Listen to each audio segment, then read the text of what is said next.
Naam, tumerudi tena mtazamaji wa The GTV na karibu tena. Kama unaungana nasi, kumbuka unatazama kipindi cha The Truth. Na siku ya leo tunazungumza kuhusiana na talaka na Bishop Dedan Maina Gadhara kutoka katika huduma ya Grace Gospel. Hapa analizungumzia kwa undani zaidi. Bishop, kabla tuende mapumzikoni, ulikuwa umesema kwamba lazima kwanza ndoa iwe na mwanzo. So, hebu unaweza ukatuelezea huu mwanzo ni upi? Wow, my dear brother Getty, sincerely I love the way you are putting it and the seriousness in it. And the truth is, my dear viewers, marriage is very delicate and very important in the eyes of God. And when I put God in it, I'm putting the beginning. And God deliberately brought up marriage from his beginning. After creating everything, he brought man into this institution, and he declared the two, will be together, and none should separate. That means God imposed himself into it.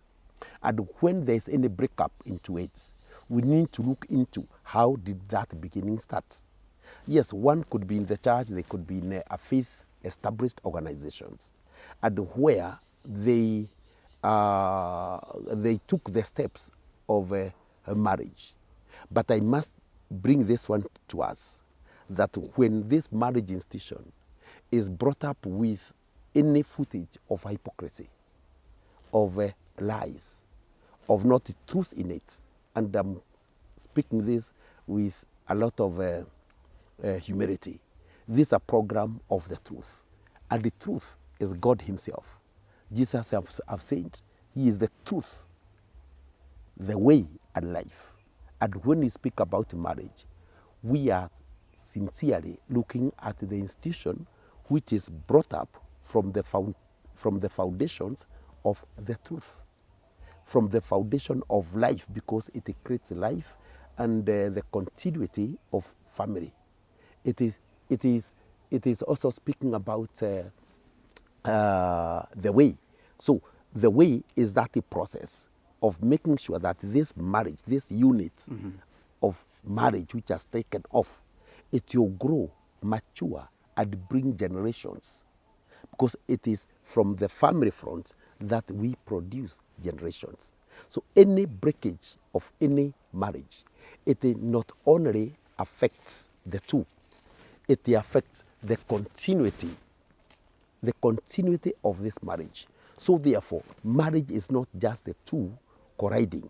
And therefore, that means that before they come in, they should have sat down and focus on marriage, not just for both of them, but also because it also affects generations and generation to come. It affects what has been built by a society, what has been raised by a family. So every breakage of family, every divorce, it affects not only the two, it affects both families and at large the society. That means we must be very careful when we are breaking that which was instituted. Umeliweka wazi vizuri, lakini tukiangalia kwa undani zaidi, kanisa linatumika kuunganisha ndoa. Yes. Na sio kutenganisha ndoa. Yes. Kwa sababu pia naamini kwenye Biblia imeeleza vizuri sana. Lakini kwa nini kuna mshirika pale nje wa kanisa fulani ama mtu pale nje wa kanisa fulani labda wameunganishwa kwenye ndoa, alafu wamekaa kwenye ile ndoa, wamepitia migogoro mingi, alafu mwisho wa siku wanaenda kanisani ama wanaenda kwa chifu, wanaenda wanafanya nini? Wanaandikia, wanasema bwana, mimi sitaki kuwa na huyu mke, ni hivi na hivi, wanapeana talaka pale.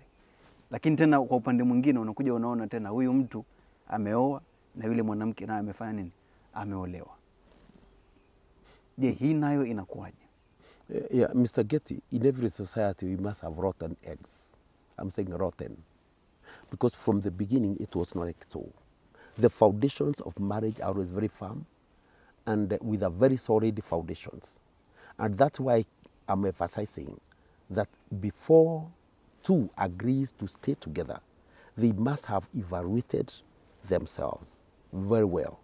They must sort out advice, counsel, help, and mentorship to enter into this institution, this is agreeable to both of them. And once they agree to go through this process, then the marriage will not collapse. It is collapsing because they did not sought counsel. And from the beginning, the families had aunties and uncles. And because this marriage institution is not only raised from the church level, it's raised from the family level. So before they come to the church, they have also been prepared from the family. And that is why the family unit is very, very important in the eyes of God. And that is why the Bible is saying, where there's unity, God commands a blessing.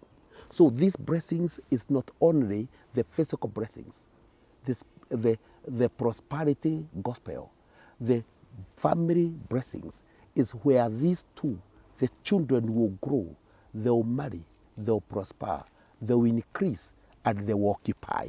Because the family front is as a solid foundation of raising children.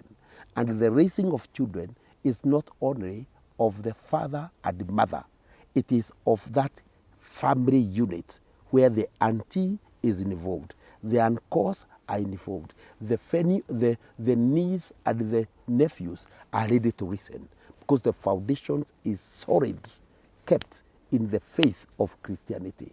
And once we follow those true examples, which at times they look like a nuisance, I'm telling you the family will stand. It is breaking because in one way or the other, one do not have time, and that is ignorance. And the word of God says, you have ignored knowledge, and then God is rejecting you. So once we take the seriousness of the word of God and the counsel of God, because God has given out Jesus as the wonderful counselor, I will not see the breakage of marriage. But breaking of marriage is coming in because there's some ignorance along the way. And we can't bring in marriage with our philosophy, with our gathered knowledge. It must go to the truth, the fabrics of truth of the word of God and the genesis of marriage. Na tukiangalia kwa undani zaidi, je, wazazi pia wanaweza kuwa wanachangia zaidi kwenye swala zima la talaka, kwamba anakuta kijana wake labda ameoa familia fulani au ameoa kabila fulani, alafu anakuambia kwamba wewe kwa nini umeenda kuoa lile kabila, wao wanasumbua sana kwenye ndoa, huyu mwanamke achana naye. Ama labda wamekorofishana pale na mke wake, ama wamekorofishana na mume wake, wamekimbia nyumbani kwenda kueleza matatizo yao. Mzazi anawaambia kwamba sasa ilipofika, msichana nenda kwenu, ama wewe kijana nenda kwenu, msichana wetu tuachie hapa, bado hatujashindwa kumlea. Kuna mambo kama haya yanajitokeza. Je, kwako wewe unalichukuliaje, ama unaweza kulizungumzia vipi? I have said, I will repeat again that marriage is a very delicate institution. No. And the parents should always approach it with the demand it so deserves. Before you rebuke or before you do away with any advice you could give, which could bring separation, you must be very, very careful. And that is why I'm saying, before separation, what was the counsel? And now the parents, how they come in. It must be understood that marriage is universal.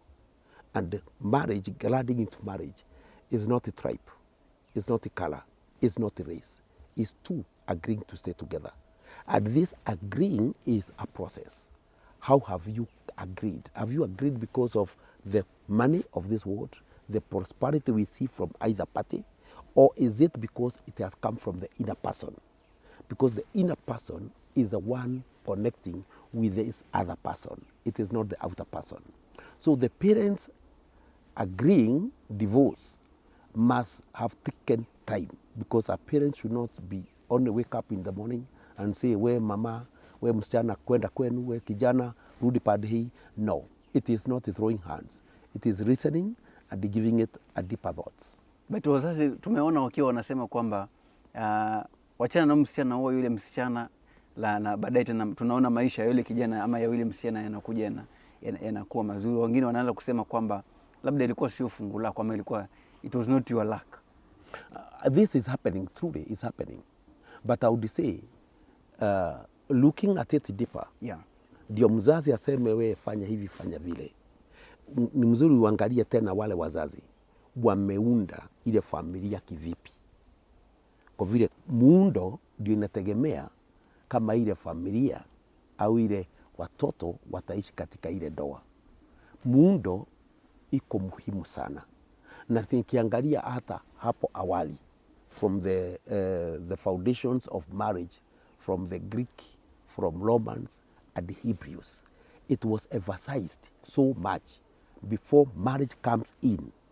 It is looked into so deeply, not because of huyu ametoka katika hii faith au ile, lakini once they join together will they separate. And that is why in the modern society certificate of marriage is given even before they stay, because counsel has been given. Is assumed counsel, advice and mentorship has been done to the last letter. So it is true separations are coming in, also parents are also failing, but I would advise and counsel everyone who are viewers there, before any breakage of marriage, we must put all the efforts that it doesn't fail. And we parents who have been there and we not build on those strong foundations, we should come back to the crossroads and ask ourselves where we failed. The truth is, the family fabrics are breaking. The society is going haywire. The society needs to come back to the crossroads and look into where they failed, because marriage is very, very important in the eyes of God. It was started of God, and it must continually live in godliness. So we are coming to an end of this show. Are there any consequences? Yes, consequences are paramount, and it's so painful, because the consequences can even bring death. Because marriage, you know, it is giving yourself to the other party, and your soul, mind is already given out to the other party. You mean it can bring death? Yes, it can bring death. How? We have seen couples killing one another, poisoning one another, destroying properties. See? So it has dangerous consequences. And that is why I'm emphasizing, before two coming to stay together, they must seek counsel. The word of God says, whoever findeth. So that the process must be looked into it deeply. Mm-hmm. Because the consequences can even be beyond the two. It will damage the relationships of two families. Same to society. And if at all they had the children will live demoralized. And they will live a life of no joy, peace, and righteousness, which are the true foundations of families. So we need to be very careful when we are coming together. If at all we can foresee a divorce coming in, we better break a relationship but not break a marriage. Madhara mengine ni yapi ambayo yanaweza kuwapata watu kama hawa? Their future career and future prosperity, because you are breaking what has been united, or you failed in the first beginning. And I have said it can even end into death. There is a verse in the Bible that says, alichokiunganisha Mungu, mwanadamu asikitenganisha. Yes. Sasa tumeona kwamba wakati mwingine watu wanapotaka kuingia kwenye talaka, wengine wakiona kanisani hawawezi, wanakimbia serikalini. Je, wanapokimbia serikalini, je, inahusika katika kuwatenganisha watu? Na Biblia tumeona imesema kwamba anachokiunganisha Mungu, mwanadamu asikitenganishe. Kwanza nikuulize babangu, Ngeti, whatever God puts together, no man should separate. What do you understand? It is God at work. It is God in process. When we are going to the governments, that do not mean that government or that department of the government is separating. It is giving a confirmation by a document. The initial understanding, two have already agreed. So the government or that department of marriage is not the one uniting. The two have already agreed. They have taken the process. Going to that church to get that certificate do not mean the church is uniting. The unity has already started from the two. And now they are coming to the church as a testimony to say this is what we are. That means they have gone through the process and they have come to it. So it is not the church is separating. It is the two, how they build their foundations. And now they are coming to the church. We have done A, B, C, D.